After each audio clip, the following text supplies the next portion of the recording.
Bon midi tout le monde, j'espère que vous allez bien. J'espère que vous avez eu un bon début de journée. Alors, aujourd'hui dans ce stream, je vais vous faire la lecture de L'énigme de la psyché, le fléau d'Angary de Julie Desjardins. En fait, c'est le premier tome d'une duologie. Alors, sans plus tarder, je vais vous montrer sa page et en même temps, je vais vous envoyer le lien vers la maison d'édition qui est Lux et Nox. Alors, pour le fléau d'Angary, ça va comme suit. D'où viennent ces étranges motifs spiralés sur la paume d'Oriane facultaire? Pourquoi a-t-elle des épisodes de somnambulisme depuis quelque temps? Son frère soupçonne qu'on l'utilise pour espionner ses recherches confidentielles sur l'énergie cristalline. Inquiète, Oriane s'enfuit de la faculté et fait la rencontre de Sassia et de son frère Mélian Tormery, dont les inventions, bien qu'utiles, ne sont pas toujours légales. Réfugiée dans leur quincaillerie, Oriane est-elle réellement à l'abri? Que cache Mélian, cet homme mystérieux et bourru qui ne veut pas d'elle chez lui? Et pour la série en tant que telle, l'énigme de la psyché prend place en Estria, un pays post-apocalyptique créé à la suite de catastrophes atomiques de l'Ancien Monde. Afin d'éviter les radiations de l'ancienne industrie, les êtres humains se regroupent dans des cités gouvernées par les scientifiques et évitent d'en sortir. Les phénomènes psychiques y sont étudiés comme une science. On communique grâce au psyché et on crée des illusions grâce aux imaginocles. Une association criminelle, nommée le Fléau d'Angary, trafique dans cette cité de dangereux psychotropes. Oriane, membre de la haute société facultaire, sera forcée de quitter sa bulle protectrice et découvrira toutes les facettes de son pays, bonnes comme mauvaises. Alors, c'est une série qui s'inscrit pas nécessairement dans le steampunk, mais plus le solarpunk. Le solarpunk est un genre où est-ce qu'on fait la place aux énergies renouvelables comme les énergies solaires et éoliennes. Et c'est aussi du post-apocalyptique. Alors, on va aller voir les premiers chapitres de cette série, du Fléau d'Angary. Premier chapitre. Camouflé sous de sombres vêtements, un homme évitait la pleine lumière et marchait d'un pas léger le long des grilles qui bordaient l'avenue fastueuse. S'il ne se trompait pas, c'était dans cette luxueuse villa du mont Opulentia qu'il devait pénétrer. Il vérifia l'adresse sur la plaque près d'un large portail. Oui, c'était bien là. Il faudrait une entrée plus discrète, pensa-t-il. Ah, par ici. À l'écart des lampes végétales, à moitié dissimulées derrière un bosquet, il trouva un porche plus petit à l'aide des chambraires. À l'usage des chambraires, excusez-moi. La serrure en était verrouillée. Il sortit une fine tige de métal de sous son manteau. Un cliquetis. L'intrus fila dans le jardin. L'air froid de l'hiver piquait ses poumons. À travers les arbres, on apercevait le mince croissant bleu de la lune. Les érables ne portaient ni feuilles ni bourgeons, dont la lueur aurait éclairé le jardin. Seules les gemmes incrustées dans l'écorce brillaient au bas des troncs. L'intrus invita chacune d'entre elles. La lueur pâlotte de la serre aux grandes baies translucides ne se rendait pas au jardin, comme si les plantations y dépérissaient. Atteignant le bâtiment principal, il demeura immobile quelques secondes, les sens aux aguets. Pas de lueur dans la salle de séjour. Pouvait-on s'y fier? L'ambre montrait souvent autre chose que ce qu'elle dissimulait réellement, comme le prouvaient les images animées vantant les produits dans les devantures et les faux rideaux qui cachaient les boutiques après leur fermeture sur le boulevard des négoces. Mieux valait passer par la fenêtre d'un couloir que par celle du salon. Prudence. L'intrus se détacha lentement du mur contre lequel il s'était adossé, relâchant son souffle qui blanchit l'air momentanément. Il répugnait à pénétrer ainsi chez des universitaires dont il ne savait rien, mais l'effraction figurait parmi les instructions du rendez-vous. La personne qu'il devait rencontrer le contacterait à l'intérieur. Apparemment. Ce pouvait aussi tout bonnement être un piège. Mais que je puis faire d'autre d'obéir? Je me suis fourré dans une salle à faire. Ses doigts se crispèrent sur l'arme à son poignet. Et il s'approcha d'une large fenêtre pour l'étudier. Le modèle lui était familier. Il dénicha rapidement le mécanisme d'ouverture psychique. Grâce à un flûteur magnétique, il brouilla le récepteur d'ondes. La serrure se déverrouilla le temps suffisant pour qu'il passe par la fenêtre et il s'engouffra dans la villa, longeant sans bruit le couloir jusqu'à une porte qui menait, selon ses calculs, derrière la grande baie ambrée. La poignée tourna sans bruit. Il se faufila par l'embrasure. La minuit s'achève. Tout son corps se tendit. À travers la pénombre verdâtre, il devinait une présence. Il leva le poignet, prêt à enclencher la petite arbalète qui y était fixée, et il retint son souffle, attentif au moindre mouvement. Il n'arrivait pas à déterminer où la personne se dissimulait dans le riche salon, ni même s'il y en avait une. Tout le temps qu'il attendit, l'horloge coincée entre les bibliothèques sonna de lourds coups de gong. Il comprit, se détendit légèrement. S'approchant de l'horloge hydraulique, il l'inspecta brièvement comme il avait fait pour la serrure. C'était une pensée venue de l'objet qui l'avait fait sursauter. Visible au travers du coffre d'ambre, les rouages ne semblaient pas plus extraordinaires que ceux d'autres horloges qui se contentaient de sonner pour annoncer l'heure. Je perds mon temps. Il traversa le salon en contournant les canapés et chercha le passage pour les chambres à air derrière les épais rideaux de velours qui couvraient le mur. Ses doigts rencontrèrent une encoche. Dans un clic, la tapisserie laissa apparaître un escalier en colimaçon. Ah, salut, hey Shooter, j'espère que tu vas bien. Alors, je poursuis ma lecture. L'intrus s'y engagea prudemment, soucieux d'éviter de faire craquer les marches. Lorsque ses yeux se posèrent sur l'étage supérieur, son cœur se mit à battre la chamade. Il venait d'apercevoir de la lumière par la fente de la porte dissimulée. L'air était moins glacial ici. De fait, il pouvait entendre le ronflement d'un autre. Aurais-je dû fuir la cité d'Angary? La porte du passage secret s'ouvrit sans qu'il eût actionné de mécanisme, révélant un grand cabinet de travail éclairé de dizaines de plantes. Dans l'âtre ronflaient de puissantes foudres bleues. Les mécanismes dorés cliquetaient. Les étagères ployaient sous le poids des livres autour d'un large tableau d'ardoise. L'intrus, intrigué, jeta un œil dans la pièce d'apparence vide et recula aussitôt à la vue de l'individu qui présidait sur le fauteuil du maître. Son visage était entièrement caché par un masque argenté, sans trou apparent pour les yeux. Il voulut quitter l'endroit, mais on le cernait. Derrière lui, une seconde personne pareillement masquée bloquait le passage dérobé. J'avais bien senti une présence dans le salon. D'un geste nonchalant, l'apparition dans la pénombre l'invita à entrer. Le capuchon de l'intrus tomba sans toutefois révéler son visage, car il était protégé d'un simple masque de fête vert comme on en voyait par centaines au cours des festivals saisonniers. Entre les enjolivures dorées, ses yeux luisaient. Il se dirigea bon gré mal gré vers l'individu derrière le bureau. Un homme dans la force de l'âge, raide comme un piquet. Une observation rapide révélait de fines broderies sur les manches de sa tunique sombre. Sa voix un peu rauque, teintée d'un accent exotique à peine perceptible, brisa le silence. « Es-tu surpris? » Je me méfiais. « Tu dois te douter de qui nous sommes. » L'intrus hésita une fraction de seconde. « L'organisation criminelle, j'imagine. Le fléau d'Angary. » Ouais, beaucoup de sticks. Ok, quand même, hein. Bon, l'individu de passage passa près de lui avec une grâce féline pour rejoindre celui du bureau. Il se plaça avec une humilité ironique derrière le fauteuil, attendant poliment la suite. « Et tu es tout de même venu au rendez-vous? Vous ne m'avez pas laissé le choix. Tu es celui qui a bien failli repartir avec la trésorerie. » Le ton accusateur ne laissait aucune place à la protestation. L'intrus se tut, par prudence. Il avait cherché les ennuis, il les avait trouvés. Son interlocuteur se tenait étrangement droit et son ton était doucereux. « Tu aurais réussi si n'était de la blanche. » L'homme parlait de la personne derrière lui. L'intrus remarqua ses bras graciles sous la lourde cape noire. « Elle m'a confié être impressionnée par la facilité avec laquelle tu dupes les serrures à ouverture psychique. » La facilité, songeait l'intrus. Cela n'a rien d'aisé, j'y travaille depuis des années. Mais tes talents de cambrioleur sont problématiques. En réalité, si tu es encore en vie, c'est que le fléau a un contrat à te proposer. Je ne coopérais pas. La blanche émit un rire sifflant, chargé de menaces. L'homme au bureau y mit fin d'un geste sec. Tu coopéras, car tu n'es pas si différent de nous. Si j'avais bel et bien dérobé votre trésorerie, je ne l'aurais pas gardée pour moi. Je l'aurais disséminée dans la cité. Vous, à l'inverse, remplissez vos poches sur le dos des pauvres gens. Votre commerce est immonde. La belladone, le coquelicot, le chanvre, ces substances empoisonnent, appauvrissent et détruisent des vies. L'homme du bureau émit un rire bref, d'une singulière rigidité. Déstabilisé, le cambrioleur sentit une goutte de sueur couler le long de sa nuque. Ben oui, Link. Excuse, mais je peux pas t'accorder de l'attention. Ok, bon. Les pauvres gens sont au contraire ceux qui profitent le plus de notre organisation. Prends cette vie-là, par exemple. Pas mal, n'est-ce pas? Il laissa un silence planer après sa question rhétorique. Un brillant universitaire de la faculté d'Angary est tombé entre nos mains. À force de recourir aux drogues d'intellect, il en est à présent complètement dépendant. Sa richesse remplit bien plus de poches qu'avant notre intervention, car le fléau le distribue dans les quartiers les plus pauvres d'Angary.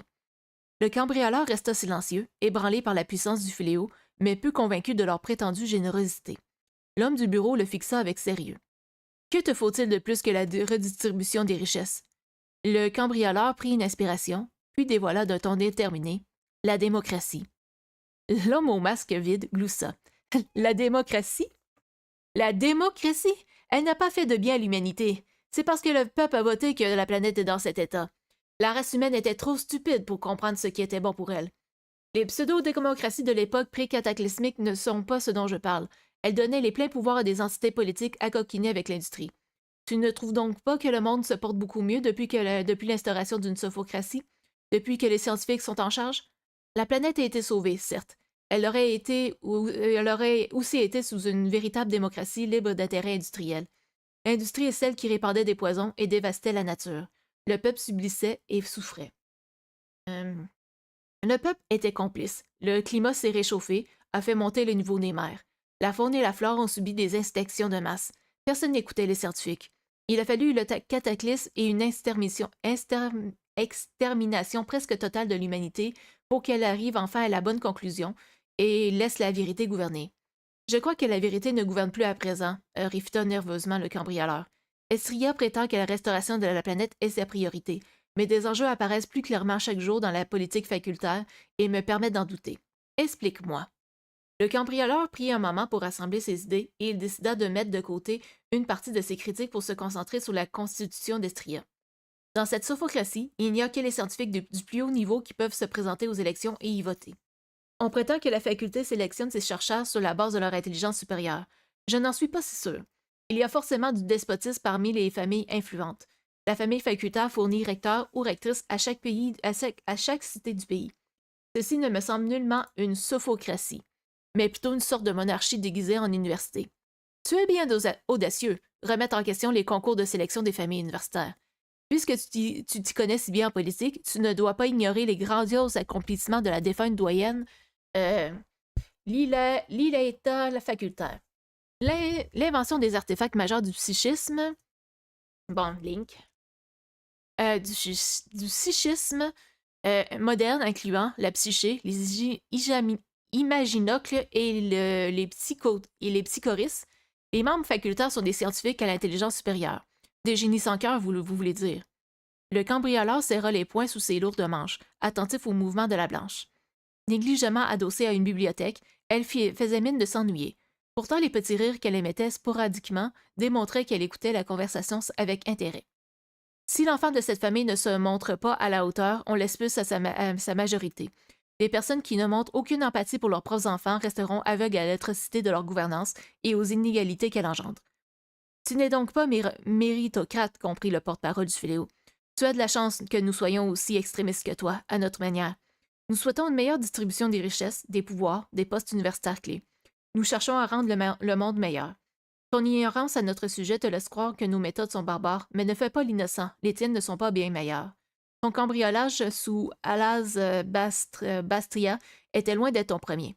Preuve en est l'essence avec laquelle tu t'es introduit ici. Les serrures, même psychiques, ne résistent pas à tes manipulations. Oui, nous en savons beaucoup sur toi. Nos yeux voient bien plus loin que ce que tu pourrais croire, et nous t'observons depuis longtemps. Alors, ce contrat? À ces mots, le cambrioleur ressentit un grand vertige. Il se doutait que s'il acceptait, cette organisation ne se contenterait pas que d'une seule mission de sa part. Il serait pour de bon au service du fléau d'Angary. Et si je refusais? Un bref regard vers la blanche lui fit comprendre qu'elle n'assistait pas à la rencontre par hasard. Elle se chargerait de lui. Il resta silencieux de longues minutes, pesant les conséquences d'une telle décision. Améliorer le monde, c'était ce qu'il voulait, mais il doutait que l'approche du Fléau soit aussi bienveillante que le prétendait cet homme. À coup sûr, elle risquerait de l'attirer vers l'inhumanité. Ouais. Il jugea que dans tous les cas, il faudrait connaître les dernières données du jeu. Que voulez-vous de moi? La blanche se redressa. L'homme au masque vide dévoila. Oriane facultaire, la troisième enfant de Liletta, possède un objet psychique particulier. Toi qui es si doué pour les cambriolages, récupère sa spirillite. Chapitre. Chapitre 2. Le fiacre automatique traversa la place Allègre, parcourut le boulevard supérieur à vive allure et ralentit lorsqu'il passa les hautes grilles qui conduisaient à la faculté. Le véhicule s'immobilisa au pied de l'escalier principal. Oriane facultaire en descendit. Elle resserra sa pèlerine doublée de fourrure autour de son cou. Des mèches rebelles de ses cheveux noirs coiffés en une longue natte fouettèrent son visage. Oriane! Venu du grand jardin, un adolescent blond s'élança vers elle. Un de ses frères, Sariel. Le fiacre, mu de lui-même sur les rails dorés, s'alignait avec les autres près de la majestueuse façade de la milicie. Que fais-tu dehors par ce froid? S'exclama Oriane. Tu tomberas malade si tu te couvres pas davantage. Sariel ne se souciait guère des recommandations des chercheurs en médecine, malgré les problèmes respiratoires qui l'ennuyaient depuis sa naissance. Sa pèlerine sans capuchon claquait au vent, laissant voir son veston à queue de pie par-dessus les pantalons serrés à la mode universitaire. Et tout ça. Je préfère tomber malade que rester enfermé toute la journée. J'ai rendu visite à maman, confia le garçon en la rejoignant dans l'escalier. Au cimetière. Le cœur d'Oriane se serra. 2 années auparavant, leur mère, Liletta, avait succombé à une tumeur au cerveau. Je t'ai cherché partout ce matin, continua Sariel sur un ton de reproche. C'est Camélia qui m'a informé que tu t'étais rendu à l'hôpital plus tôt que d'habitude. Je dois t'informer de tous mes déplacements? Te demander la permission d'aller au travail, peut-être? Les gigantesques portes s'ouvrirent d'elles-mêmes pour les laisser passer. Les Aldelphes pénétrèrent dans un vaste hall surplombé de lustres végétaux et montèrent au premier étage par l'ascenseur ambré. Un miroir au mur refléta le visage d'Oriane et ses yeux cernés. Sariel la fixait comme s'il attendait une certaine confidence de sa part. Devant le mutisme de sa sœur, il passa à l'offensive. Hier, tu as initié une compétition parmi les chercheurs de justice. Oriane resta silencieuse pendant que Sariel essuyait une quinte de tout. Comment son frère avait-il bien pu apprendre si promptement la nouvelle? Pour te marier, la famille facultaire me destine à devenir rectrice de la cité de Slovia. Je ne pourrai jamais continuer mes recherches si je remplis cette fonction. C'est une simple responsabilité de gestion. Il y a beaucoup de paperasse, mais on raconte que l'on peut facilement s'en sortir en signant à l'aveuglette des décisions du comité des directeurs. Ce n'est pas malhonnête? À peine. Diophane dit que c'est généralement ce qui se passe, même si se mêle des dossiers en profondeur. Et ta solution, c'est de te marier? Bien sûr. Ce genre d'association s'appelle encore mariage, mais de nos jours, cela n'a plus rien de romantique ou de matrimonial. C'est un partenariat, tout simplement. Ainsi, mon pointage sont combinés et je peux lui déléguer mes fonctions de rectrice pour me concentrer sur ce qui m'intéresse. Comme pour Mireille, qui a épousé la rectrice de Tyrrell. Elles ne sont pourtant pas amoureuses. Mireille, la jeune sœur du père de Sariel, avait réussi à entrer dans la famille facultaire quelques années auparavant grâce à un spectaculaire pointage. Tante Mireille est quand même une bonne amie de la rectrice de Tyrrell, tout ça Sariel. Elle a épousé la faculté de Tyrrell, non son héritière. C'était une chercheure en justice passionnée. De plus, elle connaît Tyrrell sur le bout des doigts, puisqu'elle a été directrice de justice de plusieurs années. Admettons. Mais pourquoi tu t'inquiètes déjà de tout ça? Le mandat du recteur de Slovia touche à sa fin. Selon les règles de la famille facultaire, c'est moi qui devrais le remplacer. Tu pourrais initier la compétition quand le moment viendra de devenir rectrice de Slovia si tu y tiens vraiment. Il n'est jamais trop tôt pour prévoir. Ah, tu veux donc tout prévoir à l'avance? Je peux jouer à cela. Dans 3 ans, le mandat d'oncle Ulriel prendra fin et ce sera la chaise musicale. Diophane deviendra doyen d'Estria, toi rectrice d'Angari et moi recteur de Slovia. Tu te réballeras ton mari spécialiste de Slovia avec toi? Si je le juge nécessaire, je chercherai une autre alliance. Sariel secoua sa tête blonde, retenant encore sa toux. Ces magouilles politiques, ça te va pas bien. Allez, décompresse un peu. Je suis sûre que tu peux concilier les responsabilités du rectorat avec ton rôle au département de médecine. Diophane y parvient bien, lui. Ma carrière ne va pas si bien que la sienne. Mon pointage ne fait que baisser ces derniers mois. Je dois travailler d'arrache-pied si je veux pas être expulsé de la famille facultaire. Au contraire, je crois que, comme Aveline, tu as besoin de vacances. Tu ne t'arrêtes plus depuis ton entrée au département de médecine alors que ton pointage n'est pas si bas que ça. Il est même excellent. Pourquoi ne pas l'accompagner à la cité de Tyrrell et te changer les idées? Tu te préoccuperas de Slovia quand son recteur aura quitté ses fonctions. Oriane invita Sariel dans son appartement. Elle posa son sac de médecine dans l'entrée, y suspendit sa pèlerine et quitta ses bottines. Sariel lui confia sa capeline avec désinvolture et fit un geste vers le subvolcalisateur pour lui rappeler silencieusement qu'il avait tenté de la joindre toute la journée. Il s'assit ensuite dans l'un des fauteuils du salon d'Oriane et consulta le menu posé sur la table basse. Oriane s'efforça d'éviter de lorgner le tableau noir de son cabinet, près du scriptographe, où s'alignaient des quantités de lignes de tracés blancs. Malgré tout, des bribes s'imposèrent dans son esprit. Mauvaise décision. Tu te laisses guider par ta peur de l'œil. Pas trop tard pour annuler ce. À votre demande de suivi automatique, la faculté vous tâche passe mois-ci de 96 à 95 %. Ignorant obstinément les scriptogrammes, Oriane s'affaira dans la salle de son balcon où elle cultivait sa collection privée d'herbes médicinales. Plutôt qu'une infusion de sauge, elle préparait de quoi calmer la toux de Sariel. Thym, mauve et miel synthétique. En pensée, elle commanda à l'âtre à cristaux de s'activer. De petites foudres bleues s'allumèrent sous la bouilloire cuivrée. Boulage de mouton, feuilleté au canard confit, et tu choisis le reste, Oriane, lista Sariel le nez dans la carte. Elle se pencha brièvement pour consulter le menu, la santé de Sariel toujours en tête. Pas le goulash, décida-t-elle. Manger gras ne fera qu'empirer ton état. Mieux vaut prendre le poisson. Les feuilletés sont gras aussi. Prenons ceux aux épinards. Pour fromage, un simple yogourt et une orange pour dessert. Elle évita de regarder Sariel qui levait les yeux au ciel et passa la commande aux cuisines à l'aide du scriptographe.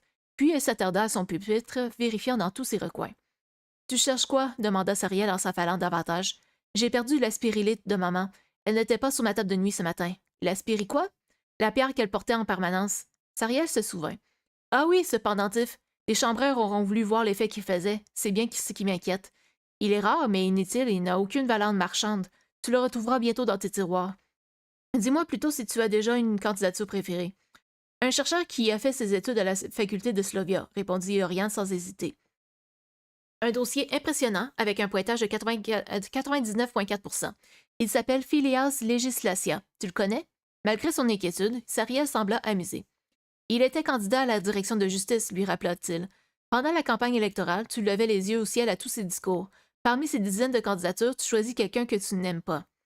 Sa sœur se remémora l'image d'un homme dans la vingtaine au visage sérieux. Ah oui, Phileas Legislatia est donc ce raseur. C'est faux, il m'indiffère, mais de là à prétendre que je l'aime pas. Je sais te lire, tu le trouves prétentieux. Oriane ouvrit la bouche pour protester, mais le son d'une clochette l'interrompit, aussitôt suivi de l'interruption dans son salon d'une enfant grassouillette qui pinçait les lèvres. Elle tenait entre ses mains crépissées un rouleau de papier. L'impression d'un scriptogramme. Qu'est-ce qui te rend de si bonne humeur, Aveline? Plaisanta Sariel. La blondinette, en bonne benjamine, était connue pour ses terribles colères. Elle s'installa près de son frère aîné et jeta la lettre sur la table basse. Je viens de recevoir la réponse de tante Mireille. Je lui ai écrit tous les jours cette semaine et je n'en peux plus de vivre à Hongrie. Elle m'énerve, la tante, ce qu'elle m'énerve! Aveline croisa les bras, ce qui accentua sa similitude avec Sariel, avec qui elle partageait l'épaisse toison ensoleillée, car née du même père que lui. Les deux jeunes Aldef d'Oriane se ressemblaient comme deux gouttes d'eau, mais Sariel avait meilleur caractère. J'ai averti que pour ma santé mentale, je serais mieux chez elle. Elle me répond que je suis capricieuse. Ah! Oriane eut un sourire maladroit. Mireille les accueillait toujours pendant l'été à Tyrol, la cité de leur enfance, mais rarement le reste de l'année. Aveline avait dû passer la semaine à harceler ses pédagogues afin qu'on la laisse régulièrement utiliser son scriptographe qui, lorsqu'on en manœuvrait la plume en Hongrie, acheminait la missive au subvocalisateur de tante Mireille à la cité de Tyrol. Sariel tendit la main vers la lettre, la lut en diagonale, puis jeta un regard étonné à Aveline. Elle te fait préparer une chambre pour que tu t'installes à sa faculté dès la semaine prochaine. Aveline fronça le nez. Mais la manière dont elle l'écrit. Oriane et Sariel échangèrent un regard et peinèrent à ne pas sourire. On sonna de nouveau à la porte. En l'ouvrant, Oriane trouva un chariot où les plats s'alignaient sous des cloches. Elle déposa les feuilletés aux épinards sur la table du salon. « Je veux les beignets de calmar, grogna Aveline. C'est pas sur le menu, objecta Oriane. Hier soir, nous en avons eu. Il doit bien en rester. Et qu'est-ce que c'est ça, des oranges? Pouah! Je veux des éclairs aux érelles pour le dessert. Avec un soupir d'exaspération à peine dissimulé, Oriane manipula à nouveau le scriptogramme pour passer la commande d'Aveline. Je pars dès demain. Rejoignez-moi cet été le plus tôt possible. Et Oriane, utilise ce petit sachet chaque jour. Aveline se pencha vers sa sœur, l'air malicieux. Tu me contacteras avec la magie. Aveline ne cessait d'appeler magie les phénomènes psychiques qui permettaient de communiquer d'un esprit à l'autre par l'intermédiaire d'un miroir. Cela n'avait pourtant rien d'ésotérique. Oriane eut un demi-sourire. Sa petite sœur exagérait et cela ne l'amusait qu'à moitié. Pourquoi ne contacterais-tu pas toi-même si tu en avais envie, répliqua Sariel. J'arrive jamais à me concentrer, rochonna Aveline. Je me trouve tellement ridicule à plisser les yeux devant mon reflet. Tous les enfants d'universitaires apprenaient des rudiments de psychisme à la pédagogie facultaire. Aveline semblait peu intéressée, mais Oriane supposait que c'était à cause de sa paresse habituelle. Pas tous les jours, mais je le ferai, répondit Oriane devant le regard insistant de sa petite sœur. Surtout, ne perds pas ta dernière psychoris. Sans elle, je ne pourrais pas te contacter si tu es loin de ta psyché. C'est pas de ma faute si elle est tombée pendant mon sommeil, grommela Evelyn. Fais plus attention. Si des chambrères la retrouvent, je risque de les contacter à ta place. Sariel coupa court à la discussion. Peu importe, il y a plus grave, dit-il, la bouche pleine de feuilletés. Oriane, tu t'aides à annoncer l'excellente nouvelle à Evelyn. La petite se tourna vers sa sœur aînée, scandalisée. Oh non, me dis pas, tu comptes vraiment te marier? C'est ridicule! Chapitre 3. Le ton familier d'une petite cloche indiqua qu'elle avait de la visite. Il est 6 heures du soir, annonça presque simultanément la clepsydre du salon. Son œil plongeait dans ses notes, tentant de rédiger le premier article de médecine qu'elle publierait seule. Oriane n'avait pas vu le temps passer. Sa petite sœur surgit dans son salon. Pas prête, remarqua Aveline. L'enfant se dirigea vers le subvocalisateur et en mania la longue plume. Ne lance pas l'impression, l'arrêta Oriane, mais trop tard. Le scriptographe, en d'élégante arabesque, se mit à recopier toutes les missives de Sariel que sa sœur n'avait toujours pas consultées. Dis donc, tu en as reçu du scripto aujourd'hui. Il faut éviter d'utiliser le papier, sermonna Oriane en rangeant les manuels dans sa bibliothèque. C'est du gaspillage. Aveline estapa un extrait d'écriture pointu de l'amoncellement du rouleau scriptographique. Ouf, tu es invité aussi. J'ai presque cru que ce ne serait que Sariel et moi. L'oncle Riel nous demande pour les vêpres, expliqua enfin la blondinette. 7 heures. Oriane se rendit dans sa chambre pour changer de tenue. Depuis son retour de l'hôpital, elle portait sa redingote la plus simple. Aveline la regarda d'un air morose recoiffer sa longue chevelure. Pour sa part, l'enfant portait toujours les mêmes vêtements qu'à la midi. Ses cheveux lâches tombaient sur ses épaules. Tu te pomponnes, grogna Aveline. Pourquoi? Nous vaperons avec notre oncle, tout simplement. Avec notre oncle qui est doyen à présent, pouffa Oriane. Il dirige tout le pays d'Estria. Mais tu as raison, ma coiffure n'importe guère. Quand ses cheveux la satisfirent, il lança un ordre psychique au robinet de sa sœur qui émettrait une douce vapeur pendant la soirée. Sa sœur et elle sortirent ensuite dans le couloir, déjà orangé du soleil se couchant sur la vieille ville. Je n'ai pas envie de le voir, se plaignit la blondinette. Il nous convoque moins souvent que le faisait maman, mais ses repas sont beaucoup plus désagréables. Je voulais pris à la pédagogie avec mes camarades. Oriane ne sut quoi répondre, car elle aussi ressentait une boule d'angoisse à la perspective de cette soirée. Les deux sœurs se rendirent à l'aile du département de justice, adjacente au bureau du doyen. Elles atteignirent un hall aux grands escaliers, chaque paire de portes s'ouvrant à leur approche. Pourquoi est-ce toujours moi qui m'occupe de les ouvrir, se plaignit Oriane. Tu sais comment elles fonctionnent. J'aime pas ça, ronchonna Aveline. C'est pas si compliqué. Il suffit de vouloir qu'elles s'ouvrent. L'ordre psychique est capté par le dispositif inclus à la poignée et hop. Ça fait bizarre de ne voir personne derrière. Tu utilises bien les fiacres automatiques et un peu trop le scriptographe, ajouta Oriane avec un sourire qu'Aveline ne lui rendit pas. C'est seulement le subvo qui est psychique. Ah, voilà pourquoi tu abuses de la fonction d'impression. Le psychisme est une sorte de mécanisme. Ce sont des ondes, tout simplement. Ça me donne mal à la tête. Les horloges parlantes, ce sont les pires. Même leur cadran est une illusion. Elles arrivèrent à l'aile du département de justice. Alors qu'elles s'étaient attendues à n'y trouver que leur oncle, les sœurs découvrirent une petite assemblée de chercheurs qui discutaient dans la salle parsemée de canapés. Comme dans les facultés de toutes les cités du pays d'Estria, il n'était pas rare de croiser des gens de différentes origines. Très pâles sous leur tache de sang, aux cheveux d'un roux éclatant, à la peau presque noire et à la toison crépue, au teint basané et au crâne chauve, et bien d'autres physionomies. La plupart revêtaient les vêtements typiquement universitaires. Longue veste ajustée à la taille, manches à froufrou, pantalon moulant, mais on voyait également des draperies venues d'ailleurs. Je ne vois pas Diophane, chuchota Evelyn. J'espère qu'Uriel l'a invité aussi. Intimidée, elle repoussa une boucle folle derrière son oreille sans psychoris. Si son ongle n'impressionnait guère Evelyn, les attroupements de scientifiques le pouvaient. La petite aperçut Sariel dans un des canapés et le rejoignit. Il était en grande conversation avec son pédagogue, un homme aux énormes lunettes qui lui donnait l'air d'un hibou. Oriane ne la suivit pas, au nom de sa crédibilité sociale. Elle avait quitté la pédagogie depuis bientôt 2 ans après tout. Elle scruta la salle afin de trouver d'autres personnes qu'elle connaissait. La réception rassemblait principalement des chercheurs de justice. Elle ne connaissait personne. La fraîcheur de la compétition pour entrer dans la famille facultaire la gênait. Comment adresser la parole à ces gens comme si de rien n'était? Bonsoir, Oriane. Ah, bonsoir, Diophane. Un jeune homme aux boucles brillantes venait de la rejoindre. Bien qu'il soit bien habillé et élégamment coiffé, une fine odeur d'eucalyptus émanait de lui, comme toujours après une longue journée de recherche. La présence de son frère aîné suffit à calmer la nervosité d'Oriane. Je t'ai pas vu depuis plus d'une semaine, fit remarquer Oriane, et c'est là même si nos appartements sont voisins. Tu es toujours occupé depuis que tu es recteur d'Angary. De méticuleux calculs m'accaparent, confia son frère avec un sourire malicieux. Je ne vois pas le temps passer. Explique-moi, proposa Oriane qui l'écoutait toujours volontiers parler de sa science. Diophane sembla hésiter un bref instant, ce que sa sœur jugea inhabituel. Toutefois, il se reprit rapidement.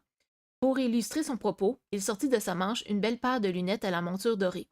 Les imaginocles, un appareil qui faisait apparaître des illusions. On ne s'étonnait pas, dans les réceptions universitaires, de voir apparaître des hologrammes lorsque quelqu'un venait de déplier ses imaginocles pour déployer ses formules mathématiques en traits blancs dans les airs. Les yeux affublés des larges bicycles, Diophane montra à Oriane un hologramme d'un système atomique suspendu entre leurs têtes. Les électrons gravitaient autour du noyau au gré des paroles de Diophane. Voici un atome de cristal. Ce qui m'intrigue en ce moment, c'est que selon nos modèles naturologistes actuels, sa configuration était possible à trouver dans la nature. Les cristaux ont un grand potentiel électromagnétique, répondit Oriane en se remémorant ses cours sur l'énergie cristalline. C'est la raison pour laquelle on peut les utiliser partiellement, puis les recharger grâce à l'énergie éolienne, solaire ou hydraulique. Contrairement aux autres types de batteries, ils ne perdent pas d'efficacité au fil du temps et ne créent pas de déchets. L'atome rapetissa devant les yeux d'Oriane, entouré d'une multitude de ses semblables. L'hologramme finit par se transformer en gemme aux couleurs douces, semblables à celles qui alimentaient la technologie estroise. Lorsqu'on a découvert leur existence, on a cru que leur utilisation serait une solution à la crise planétaire. Grâce à eux, on pouvait cesser de consommer des polluants. Toutefois, notre méconnaissance à leur sujet a précipité la chute de la société industrielle. Le système atomique se brouilla. Un hologramme de la Terre le remplaça, tournant lentement sur lui-même. Au vu de sa couleur grise démontrant une forte densité urbaine, il s'agissait d'une reconstitution de l'époque pré-cataclysme. À mesure que les territoires passaient devant Oriane, on voyait de violents champignons de fumée et de flammes s'élever en certains points. Horrible, frissonna Diophane. Notre planète prendra des siècles à s'en remettre et les scientifiques de l'humanité entière travaillent actuellement à sa restauration. Les êtres humains ne sont plus si nombreux et vivent autrement. Nous ne gaspillons plus. Pour éviter les radiations cristallines et les poisons de l'ancienne industrie, nous nous regroupons en des endroits bien précis, les cités, et évitons d'en sortir. Autrement, des tumeurs nous tueraient au bout de quelques années. Leur rotation fit apparaître la Terre telle qu'elle était à présent, 100 ans après le cataclysme. Une immense forêt. Peu de densité urbaine. On voyait clairement l'emplacement des cités des pays jumeaux d'Estria et d'Ostoria parmi la végétation. Un long fleuve bordait la cité d'Angari et sillonnait la forêt pour se déverser bien plus loin au sud, dans la mer centrale que jonchaient des milliers d'îles. Sur le territoire tout à l'ouest du continent, la forêt moins fournie laissait parfois place à des déserts. L'une des cités d'Ostoria se mit à luire, comme pour attirer l'attention d'Oriane. Voici la cité de Gallia, la clé de l'énigme des cristaux. C'est aussi l'endroit d'où nous est venue la théorie du psychisme il y a une vingtaine d'années. Il sourit. Dire que nous y étions, Elena et moi, lorsque maman y a séjourné. Leur sœur Eleana avait tragiquement disparu 10 ans auparavant. Si Diophane s'en rappelait bien, Oriane n'en avait toutefois que peu de souvenirs. Tu n'avais que 5 ans à l'époque, se souvint Oriane. Eleana à peine 2, et je n'étais pas née. Tu y étais aussi, rappela son frère, sous forme d'embryon. En tout cas, cette cité est la principale source d'importation de cristaux du pays d'Estria. J'irai cet été et j'y découvrirai certainement bien des mystères. Mais chut, ce n'est pas encore approuvé ni par le département de l'économie, ni par le comité des directeurs. Oriane, qui observait attentivement les mouvements de l'hologramme, eut du mal à dissimuler sa déception. Très pris par son statut de recteur et ses recherches, son frère aîné Diophane n'était déjà pas disponible lorsqu'il était en Hongrie. Que serait-ce alors s'il partait si loin? N'est-ce pas Ostoria? Releva une voix derrière Oriane. Vous y planifiez un séjour scientifique, Diophane? Voilà qui annonce un long vol d'ornithoplane.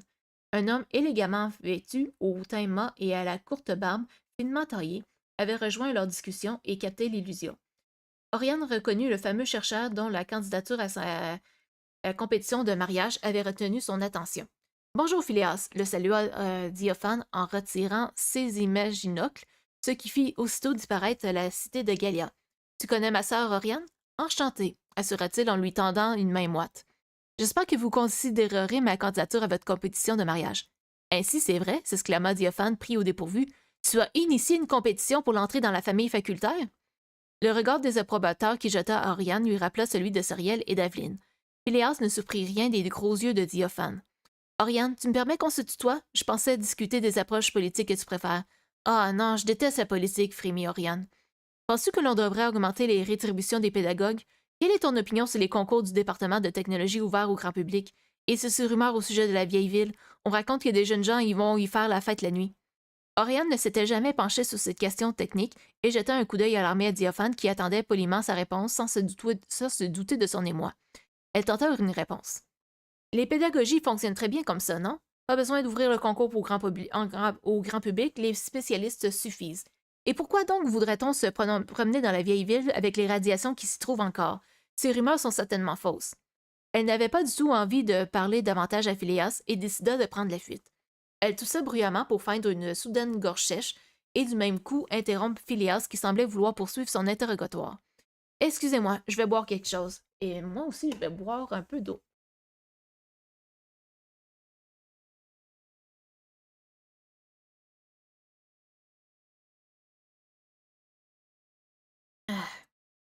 Elle s'éclipsa. Près de l'entrée, Diaphane et Phileas avaient été rejoints par une autre scientifique, une dame aux cheveux blancs comme l'hermine. Phileas, non. Oriane reconnut la directrice de justice nouvellement élue. Phileas ne s'était apparemment pas vexé de son départ précipité. Il parlait avec animation et Oriane entendit plusieurs fois les mots compétition de mariage et cité de Solovia. Diophane regardait toujours dans sa direction et haussa les épaules avec fatalisme. Oriane traversait la salle pour se rendre près des tables recouvertes de boissons où elle apercevait la silhouette familière de son amie Camélia Hippocrate. Tout comme Oriane, la jeune fille semblait se demander ce qu'elle faisait dans cette assemblée. Grande et d'une minceur raide, Camélia sirotait son vin à petites gorgées. En apercevant Oriane, elle se détendit. Les jeunes femmes se connaissaient bien. Hein? Enfants de chercheurs, elles avaient fréquenté ensemble la pédagogie facultaire dès l'arrivée d'Oriane à Hongrie 10 ans auparavant. C'est une surprise de te voir ici, dit la salua-t-elle. Tandis qu'on tendait à Oriane de quoi se désaltérer, son ami soupira. Je souhaite seulement retrouver quelqu'un. À ce qui paraît, il a joint ses réceptions. Tu n'as pas l'air d'aller bien. Avec mon père dans sa nouvelle léthargie, me voilà qui met mon nez dans l'intendance. Ce n'est pas beau à voir. Son addiction à la belladone devient grave. Il a presque tout dilapidé pour s'en procurer. Les autres Hippocrates ne veulent plus rien savoir de nous deux. Bien sûr, j'ai dû congédier la majorité des chambraires. Il faudra sans doute céder la villa à une autre famille, placer mon père à l'hôpital et que je vienne vivre à la faculté. Ah, ce serait bien plus simple d'illusionner de l'argent, mais je tiens à mon permis de port d'imaginocle. Avant de boire une nouvelle gorgée, elle adressa à Oriane un sourire embarrassé qui témoignait de sa gêne face à sa propre plaisanterie. L'usage des imaginocles était sévèrement contrôlé par un décret facultaire et des détenteurs de psychistes ne l'autorisant que dans 2 cas, pour instruire, comme l'avait fait Diophane, ou exceptionnellement dans un cas de légitime défense. De toute façon, contrairement à Diophane, la plupart des gens ne parvenaient pas à créer des images animées. Si tu dois déménager à la faculté, mon appartement sera bientôt libre, proposa Oriane. Tu seras à la cité de Slovia, plutôt à celle de Tyrol pour un congé. Le mandat du recteur de Slovia se termine en automne. Et à quand le mariage? Oriane se renfrogna. À la fin de l'été, peut-être? Le plus tard possible. Tu comptes toujours choisir Phileas Legislatia le raseur? Oriane comprit que Sariel et Camélia avaient discuté pendant l'après-midi. Elle voulut le lui reprocher, mais fut coupée par une voix pompeuse. Chapitre 4. Oriane, ma chère, nous parlions justement de toi. L'oncle d'Oriane venait de les rejoindre à grands pas. Les cheveux grisonnants, le port droit, le doyen était vêtu avec une sobre élégance. Ses sourcils broussailleux cachaient des yeux intelligents de couleur miel, comme ceux de Sariel. Il était accompagné d'un scientifique qu'Oriane ne connaissait pas. Excusez-moi. Voici Oriane Facultaire, présenta Uriel à son interlocuteur. Celle de mes nièces qui montre de grandes dispositions pour le psychisme. Oriane voyait ce chercheur glabre et grand pour la première fois. Il portait une toge d'un rouge sombre lourde de broderie et plusieurs colliers de coquillages. Le scientifique fixait Oriane d'une façon qui accentua la nervosité de la jeune fille. Elle lui tendit la main et remarqua, lorsqu'il la saisit brièvement, que la sienne était ornée de dizaines de bagues et d'anneaux qui râpèrent doucement sa peau. L'une d'elles s'enfonça davantage dans la paume de sa main et Oriane retint une expression de douleur. Son oncle ne sembla pas se rendre compte qu'elle frottait l'endroit meurtri avec son pouce. Professeur Oniros O. Thalassia, invité du département de psychisme, présenta le doyen. S'il te prend l'envie de discuter de ta spécialité avec ma nièce, cela lui ferait certainement grand plaisir. Je n'y manquerai pas, assura l'homme d'une voix teintée d'un léger accent. Ce serait un honneur. Oriane lui adressa un sourire poli sans vraiment y croire. Oniros O. Thalassia n'était pas le premier chercheur en psychisme à qui elle était présentée de cette façon. Peu donnaient suite à la suggestion d'entretien. Il ne suffisait pas de bien savoir manier les accessoires psychiques pour être intéressante aux yeux professionnels. Comme pour confirmer cette supposition, le glabre chercheur n'eut presque aucun regard pour Camélia, que le doyen présenta à son tour, mentionna au passage qu'elle aussi avait excellé dans les cours élémentaires de psychisme. Il ne serra sa main que du bout des doigts. Il est 7 heures du soir, annoncèrent en même temps toutes les clepsydres accompagnés de divers gongs et clochettes. Dans un brouhaha, l'assemblée de scientifiques se déplaça vers une salle adjacente. Camélia en profita pour prendre congé un peu sèchement. Guidée par son oncle, Oriane rejoignit les canapés où des chambrères avaient commencé à servir le repas. Sariel et Aveline se redressèrent à leur approche et se tinrent bien plus tranquilles que pendant la dîne. Le doyen, fidèle à son habitude, attendit silencieusement que le velouté de légumes fût servi avant de les interroger tour à tour. « Oriane, j'ai appris que tu t'étais rendue à l'hôpital cet avant-midi. Tu ne devrais pas t'y rendre si souvent. » Oriane assura que la vue du sang ne la troublait pas et que les blessures ou les maladies vivifiaient son envie de sauver les gens. Qui plus est, elle recevait régulièrement des injections qui la protégeaient de la plupart des virus. Bien sûr, écarta-t-il avec désinvolture, mais l'on ne brille pas en médecine en réalisant que tu travailles routinier. À mon avis, tu as été influencé par ta compagne Camélia Hippocrate, qui a choisi de rejoindre ce département l'année dernière. Cette pauvre Camélia, la situation financière de sa famille est catastrophique. Son père a beau avoir vécu ses moments de gloire, il aura bientôt dilapidé leur fortune et terni pour de bon l'image de la famille Hippocrate. Outré, Oriane voulut prendre la défense de son ami, mais le doyen continua. Je te conseille fortement de te concentrer sur la recherche scientifique. Tes premières publications n'étaient pas sans intérêt, mais comme tu n'en étais pas la première autrice, elles ne pèsent pas lourd dans ton pointage. Tu dois te hâter de t'instaurer comme innovatrice pour les années à venir. Rester à tout prix dans le palmarès avec un pointage de plus de 90%. Quoique tu pourrais bénéficier d'un sursis de maternité si tu avais un enfant, ton pointage serait gelé pendant les 2 premières années. Oriane stilla. Le doyen lui parlait d'enfant. Était-il sérieux? Allons donc, comment pouvait-on s'imaginer de telles absurdités sous prétexte de mariage? On se mariait pour sa carrière, mais on avait rarement des enfants avec son époux. Par ce mariage, je ne compte pas du tout fonder une famille, dit-elle en choisissant ses mots. Ma remarque n'a aucun lien avec tes futures fiançailles, gloussa le doyen. Quoique je te félicite. Tenir ce concours était une excellente initiative, Oriane. As-tu déjà une candidature favorite? Phileas Legislatia. Une merveilleuse addition à la famille facultaire. Phileas se déchargera de cette responsabilité de rectrice un peu embêtante pour ton début de carrière et votre union améliorera substantiellement ton pointage. Non, je disais cela simplement que tu arrives en âge d'avoir des enfants. Pour le père, qu'importe, c'est à convenance après tout. Oriane avala une cuillerée de soupe pour cacher son hésitation, ignorant le regard moqueur de Sariel posé sur elle. Même si c'est de mon âge et que cela mettrait un sursis à mon pointage, je n'aurais pas d'enfant de sitôt. Pourquoi donc mon oncle me parle-t-il de cela? J'ai croyé que tu te dirigeais vers le psychisme, étant donné ton succès dans cette discipline à la pédagogie. Tu as même une excellente publication dans ce domaine, celle sur les prothèses manipulables par pensée. J'étais surpris de découvrir ton choix de département. Le psychisme m'intéresse toujours, assura Oriane en se grattant nerveusement la main sous la table. J'ai pour projet de creuser en neurobiologie plutôt que de concevoir davantage d'artefacts psychiques. Elle s'apprêta à exposer ses hypothèses selon lesquelles les malades les plus optimistes avaient également la guérison la plus rapide. Elle comptait rédiger ses observations et publier ses travaux en solitaire dans les prochains mois, en espérant bon accueil de la communauté. Mais son oncle lui coupa de nouveau la parole. Ainsi, les arbres à illusions ne t'impressionnent pas? Certes, en comparaison aux subvocalisateurs, ce sont des bagatelles, mais j'étais sûre que le département de psychisme a des projets plus ambitieux. Pense à la formation de certains militaires aux imaginocles. N'est-ce pas merveilleux que l'on puisse dorénavant mettre des malfaiteurs hors d'état de nuire sans les blesser? Tout ça grâce à la commissaire Weiss. Je te la présenterai. Le doyen baissa soudainement la voix et continua sur un ton de confidence qu'il voulait intriguant. Et en ce qui concerne la psyché, des projets grandioses la concernent. Si ce n'était pas confidentiel, je te partagerais des nouvelles qui te convaincraient aussitôt de changer de spécialité. Mais il faudra attendre encore quelques semaines, comme tout le monde. Oriane doutait que son oncle sache quoi que ce soit de plus qu'elle sur le psychisme et ce mystère l'indifféra. Elle aurait voulu lui parler de ses projets de médecine, mais le doyen se tourna vers Sariel. Salut Crazy Ed, merci de me dire allô. Merci. Ben, j'espère que tu passes une bonne journée. Sur ce, je continue ma lecture. Je crois quant à toi, mon cher Sariel, que le temps est venu de choisir une spécialité et d'intégrer la faculté d'Angary. Déjà, c'est un Sariel. Tu devras accomplir tes devoirs de recteur un peu plus tôt que le veulent les traditions. Selon les règles de la famille facultaire, la descendance génétique de ses membres a préséance sur les nouvelles recrues. puisque l'intelligence est héréditaire. Malgré ces principes sophocratiques, nous ne pouvons nous permettre de saborder vos 2 carrières scientifiques pour des responsabilités administratives. Tu es extrêmement brillant, Sariel, mais un peu d'avance ne te ferait pas de mal. Ton pédagogue est d'accord pour déroger à l'âge conventionnel des débuts de tes stages. Il t'intégrera aux différents départements et tu effectueras tes stages en accéléré. 2 par semestre dès cet été. Pourquoi pas le département de justice ou celui d'économie à la rigueur? Avec des performances pareilles, ton pointage restera maximal au moins 5 ans après ta majorité. Le ton ne prêtait pas à protestation. Aussi Sariel demeura-t-il silencieux, tandis que son oncle se tournait vers Aveline.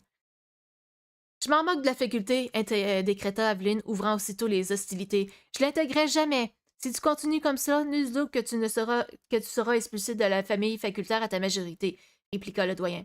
Cependant, ce n'est pas de cela dont je souhaite discuter, jeune fille, mais de tes projets avec ta tante Mireille. Surprise, Aveline changea de sujet et prit un air suppliant. Je crois pas qu'il soit sage de quitter la cité d'Angari, gronda Uriel. Un travail consistant et moins de récréation t'aideront à rattraper le temps perdu. Mais j'aime la pédagogie de Tyral. Tu iras à l'aventure dans la montagne et te baigner dans les sources, corrigea le doyen. Et Oriane et Sariel échangèrent un bref regard amusé, se rappelant de leur enfance à Tyral. La pédagogie facultaire y est moins stricte qu'à Angari et tu en profitas pour... L'arrivée de Diophane interrompit sa petite tirade et lorsque le jeune homme prit place à leur table, le visage d'Eveline s'illumina. Elle se savait sauvée. Diophane, s'exclama le doyen, levant les bras pour l'accueillir. Nul doute que le recteur d'Angari en personne. Dis-moi, quel est donc ce travail si passionnant qui t'accapare en ce moment? Tout le monde s'interroge sur tes nouvelles recherches. Pardonne mon retard, mon oncle, répondit Diophane avec un sourire. De quoi parlais-tu avec Aveline avant que je vous interrompe? Pendant que son oncle lui expliquait la situation, Diophane lança un bref regard pétillant à Aveline, dont le sourire déjà lâche s'étira davantage. Lorsque leur frère aîné prit la parole, ce fut avec sérieux. Eh bien, la solution à ce problème me paraît simple. Voyons quelle ardeur met Aveline à ses études la prochaine semaine. Qu'en penses-tu, oncle Uriel? Avant que les plateaux de fromage soient retirés et remplacés par des corbeilles de fruits, le marché était conclu entre le doyen et Aveline. Diophane avait habilement mené le débat pour satisfaire les 2 parties. Aveline pourrait partir à Tyral le mois suivant, à condition de progresser dans ses études. Je devrais immédiatement démissionner en ta faveur, plaisanta Uriel. Tu es un génie de la diplomatie. Que fais-tu au département de naturologie plutôt qu'à celui de justice, rappelle-moi? Oriane ne prêta pas attention au reste de la conversation, déconcentrée par sa démangeaison au doigt. En l'examinant discrètement, elle remarqua qu'il était rouge et enflé. Oriane retourna à ses appartements. Elle ne pouvait plus supporter sa douleur au doigt, plus aiguë que jamais. Cela la déconcentrait tant qu'elle ne put utiliser le psychisme pour ouvrir la porte ou s'éclairer. Elle scruta longuement son index. On voyait une mince égratignure malgré l'enflure. En plissant les yeux, il semblait aussi que des motifs de fines spirales rosées décoraient la peau autour. Elle ne trouva pas de solution dans les livres de médecine et d'antidoterie qui couvraient les murs de son salon et se résigna à simplement préparer une sauge. Oriane déplaça la petite bouilloire suspendue dans l'âtre, à cristaux et actionna les commandes manuelles. Son salon, éclairé auparavant d'une unique lampe végétale verdâtre près de son cabinet de travail, devint moins sombre. Oriane alluma quelques autres lampes juchées dans des alcôves du mur grâce aux commandes près de l'âtre. Son psychisme fonctionnait si mal. Il est... heure... soir... Même l'heure annoncée par l'horloge lui était ardue à entendre. Elle compta 9 coups de gong. Sa tête l'élançait. Les scènes de la soirée lui revenaient en mémoire et Oriane ne savait plus ce qui la tracassait le plus. Son oncle souhaitait qu'elle cesse ses visites à l'hôpital, lui conseillait d'intégrer le département de psychisme. Il n'était pas surprenant que le doyen approuve Phileas Legislatia. Il lui avait maintes fois déconseillé de se marier pour éviter les tâches de directrice. Oriane ferma les yeux, tentant de taire la petite voix au fond d'elle-même qui lui criait qu'elle ferait bien de se sortir au plus vite de cette situation absurde. Que Sariel avait raison, qu'elle était malheureuse à la faculté, mais elle se souvint de ses résolutions. Après tout, malgré le sentiment d'obligation et le stress de bonifier son pointage, Oriane voulait sincèrement étudier la médecine. Pas juste dans des livres, à la faculté ou à l'hôpital de la cité d'Angari. Elle voulait voyager comme Diophane, comme sa mère. Ces tumeurs qui avaient tué l'état facultaire, elle voulait les comprendre et elle y parviendrait grâce à cette compétition de mariage parmi les chercheurs de justice. Un sourire se dessina sur ses lèvres. Puis, brusquement, ce sourire se crépissa. Un élancement plus fort de son doigt s'était propagé dans son poignet. Comme une respiration, celle-ci allait et venait le long de son avant-bras. Le temps qu'Oriane atteigne sa salle d'eau pour passer sa main dans le jet, elle atteignit le coude. L'eau glacée n'eut aucun effet. La douleur, en pulsation de plus en plus rapide, parcourait son bras jusqu'à l'épaule, la nuque. Elle étouffa un cri. Après une dernière pulsation, Oriane resta longuement immobile, assise près de sa baignoire, des sueurs froides courant le long du corps. Elle regarda sa main à nouveau. D'étranges spirales recouvraient entièrement sa paume. Chapitre 5.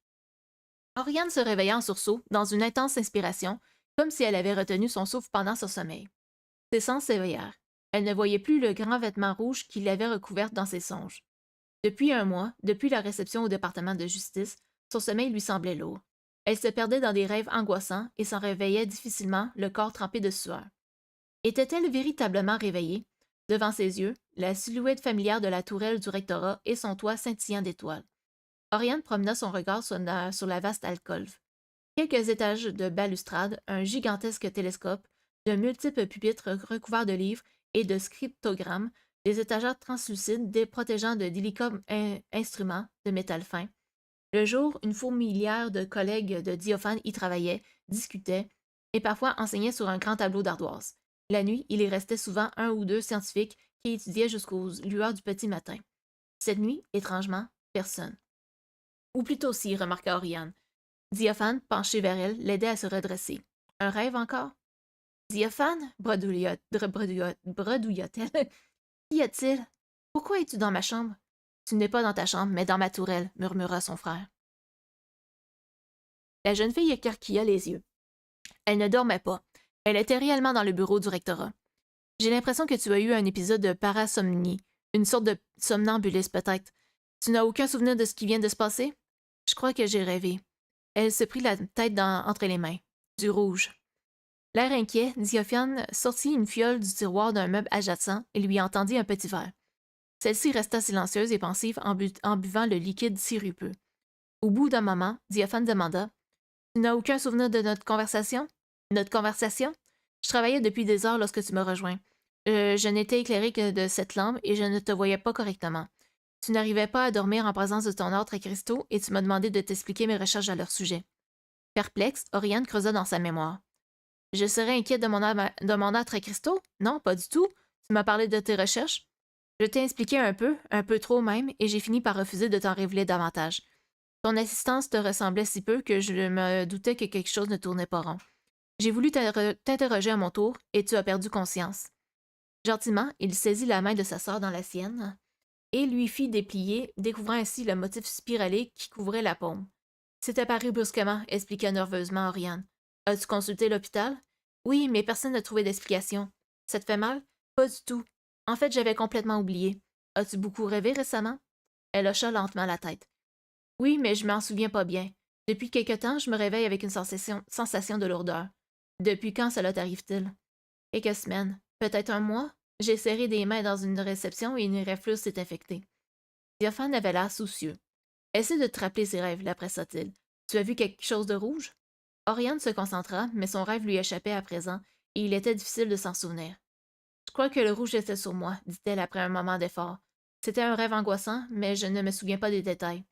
Dans ce rêve, étais-tu dans cette tourelle? Absolument pas. » Diophane se redressa pour arpenter la tourelle de long en large.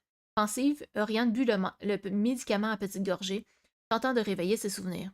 Son frère parla à nouveau. « Je crois que tu es sous l'emprise d'une forme d'hypnose. » Diophane revint s'asseoir près d'elle.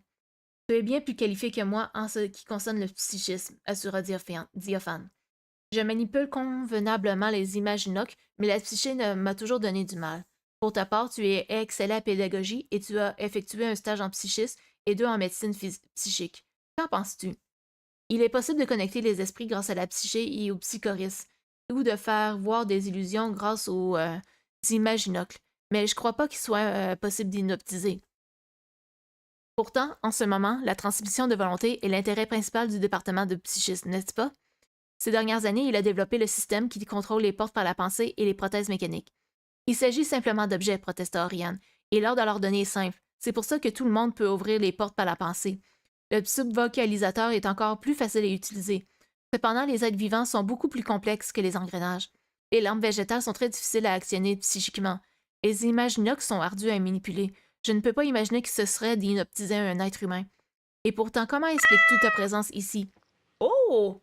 Oh, c'est un raid avec d'Éric Lajoie. Hey, comment allez-vous, messieurs, dames? Merci pour le raid, Éric. Comment vas-tu? J'espère que tu vas bien.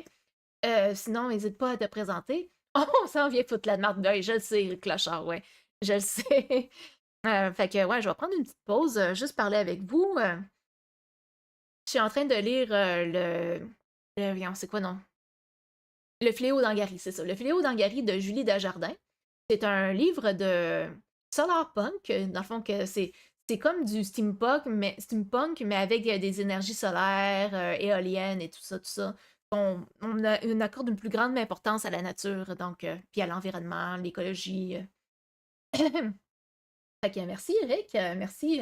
En fait, je pense que c'était-tu le bon. Je pense qu'on n'avait pas mis le bon.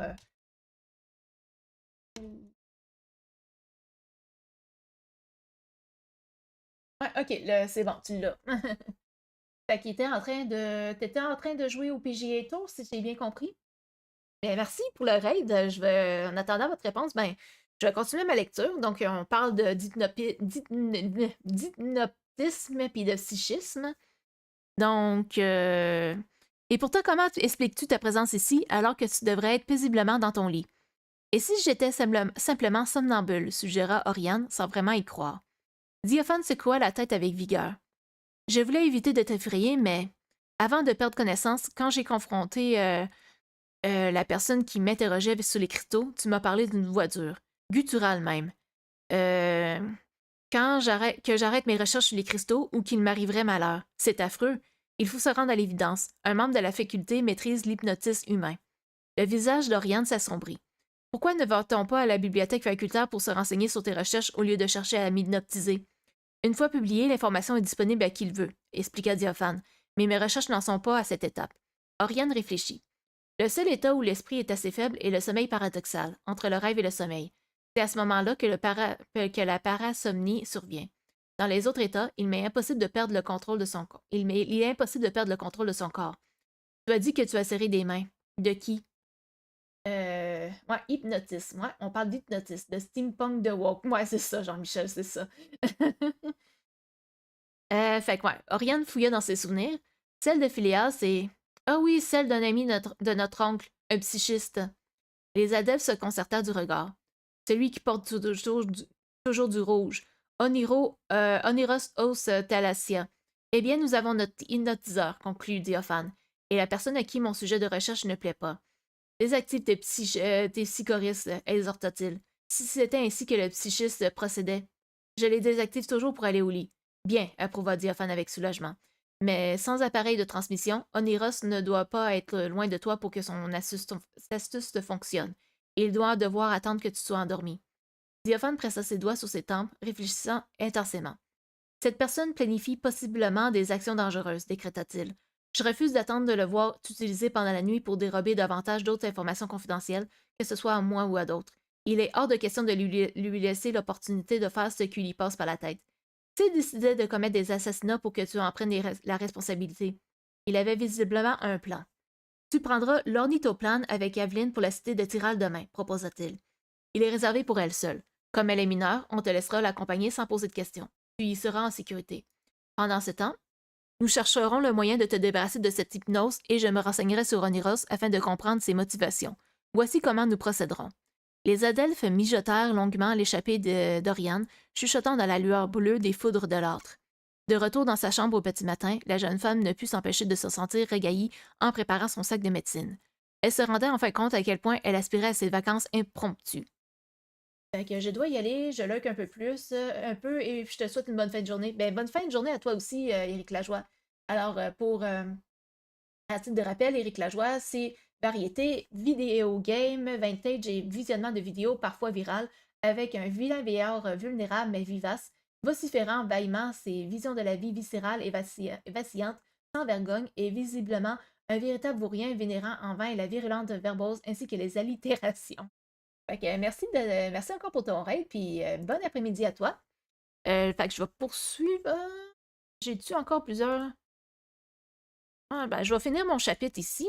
Je vais lire cette section-ci. Donc, lorsqu'Oriane sortit de l'hôpital après son avant-dit de travail, elle ne monta pas directement dans l'un des fiacres automatiques alignés sur leurs rails qui attendaient qu'on les sollicite. D'après son frère, l'utilisation des fiacres était recensée par la faculté, ce qui risquait de donner rapidement des informations sur l'endroit où elle se rendait. La gare d'Angary se situait à la frontière entre la cité et ses nouveaux champs, mais ce n'était pas si loin. Elle irait donc à pied.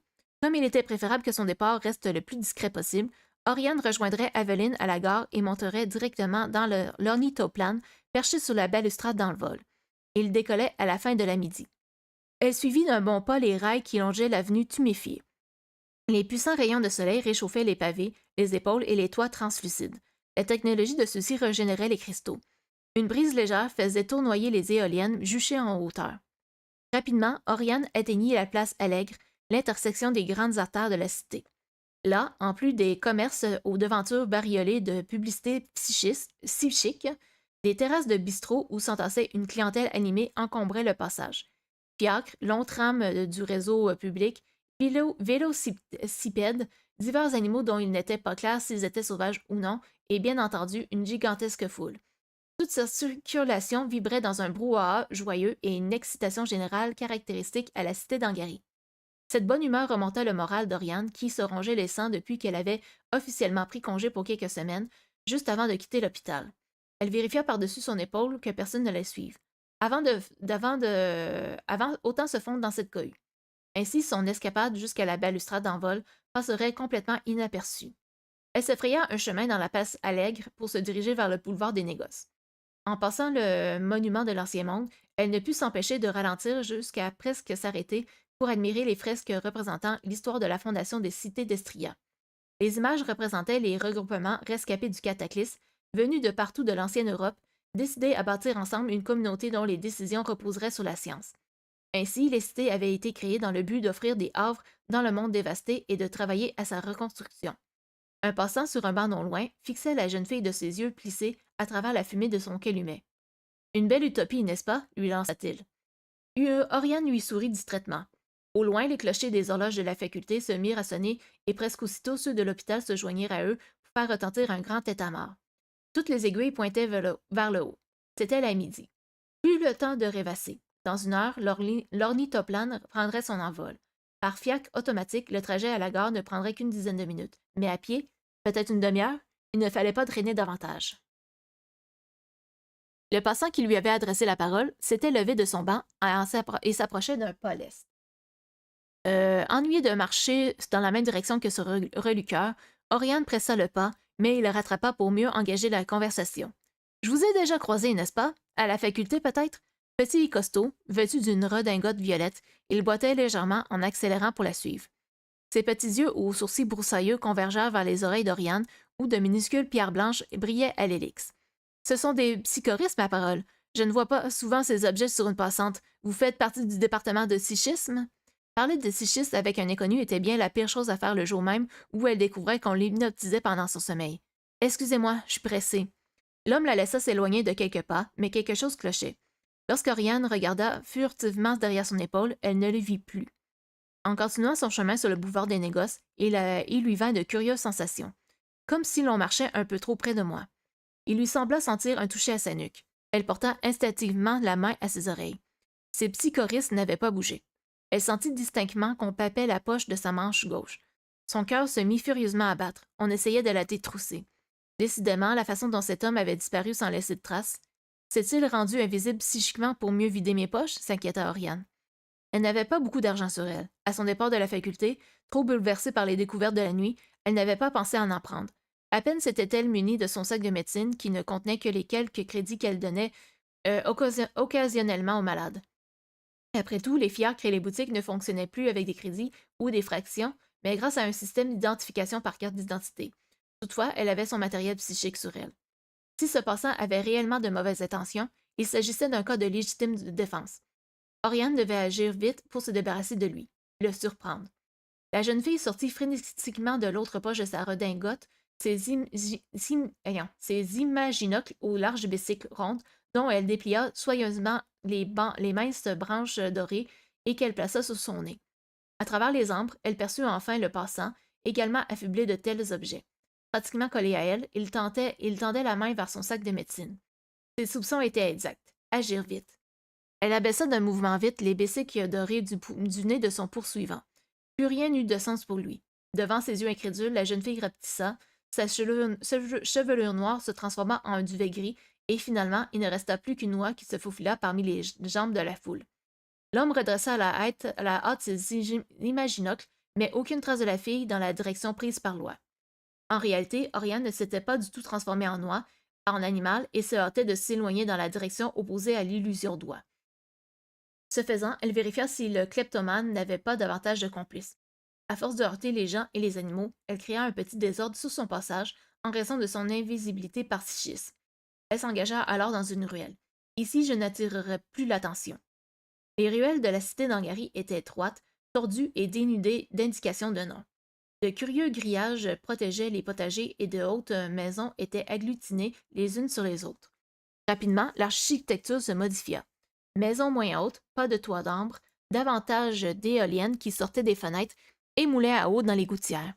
Des dizaines de cordes à linge soutenaient des vêtements de couleur terne. Quelques mauvaises herbes frôlaient ses mollets. Se jugeant suffisamment éloignée, elle s'arrêta et regarda derrière elle à travers les imaginocles. Personne. Vraiment personne. Rassurée, elle poussa un grand soupir. Son cœur battait la chamade et le souffle lui manquait. Angari n'était donc pas si sûre qu'elle le croyait. Du psychisme pour détrousser, on aura tout vu, s'indigna-t-elle. J'espère que ce coquin sera rapidement arrêté par la milice. Elle replaça sa redingote et retira ses imaginocles qu'elle replaça soigneusement dans leur étui resté dans sa manche. Elle s'efforça de garder son sang-froid. Il lui suffisait de revenir sous ses pas afin de reprendre le boulevard des Négoces, puis de le suivre vers le sud pour arriver directement à la balustrade d'envol. Pas bien compliqué. Elle eut droit à une très désagréable surprise. Les embranchements des rues étroites et de ruelles se ressemblaient tous, les bruits de commerce provenaient de tous côtés, et le soleil lui-même se liguait contre elle. L'astre du jour surplombait la ville, bien au centre du ciel sans nuages. Aucun espoir non plus de se diriger au son des cloches. Toutes les horloges de la ville resteraient muettes la durée de la midi. Impossible de contacter Diophane par psyché. Non seulement elle ne parviendrait pas à se concentrer dans cette ruelle encombrée d'herbes, d'éoliennes et de cordes à linge, mais si on la voyait l'utiliser, on pourrait décider de la lui arracher des mains. Quelque chose bougea dans le grillage du potager le plus proche. Une bête tentait de ses longs doigts agiles de déverrouiller la porte de fer qui conduisait aux légumes. Ces grillages ne semblent pas tellement adaptés aux animaux de la ville. En plus, les récoltes risquent de se perdre avec les canicules de l'été. Le raton la fixa d'un regard perçant et montra ses dents avec un sifflement chargé de menaces. Tournant prestement les talons, elle renonça à passer devant lui. Un peu plus loin, elle sentit le fourmillement dans sa nuque. Si faible qu'il était ardu à discerner.